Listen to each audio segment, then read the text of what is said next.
في فيديوهات كي دايرين؟ لاباس عليكم؟ اليوم نشارك معكم واحد الوصفه بالنسبه للوليدات ولينا حتى حنايا الكبار. البرد بالنسبه للكحبه يعني راكم عارفين، والنيف وهذا. عندي هنا الحامض، واحد نص حامضه، سكنجبير خضر. المهم مرتا بدينا في الوصفه تندير انا وكريم، وتفكرت قلت بلاتي نشاركها مع البنات. المهم كما قلت لكم هنا سكنجبير خضر تقريبا واحد طريف يكون لا باس به، ونص حامضه بقشورها مغسوله مزيان، وهنا القرنفل واحد المعلقه تقريبا كبيره. وغنضيف درت الماء. المهم الماء نتوما ديروا عام الروبين، انا درت الماء ديال الشريب.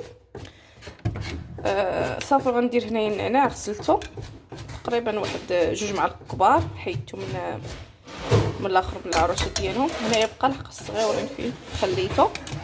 صافي حلي كريمه هذاك. صافي البنات غادي نشعلوا على هذا الشيء. غنزيد الماء لحقاش هاد الكميه كبيره بالنسبه لهاد الماء هذا.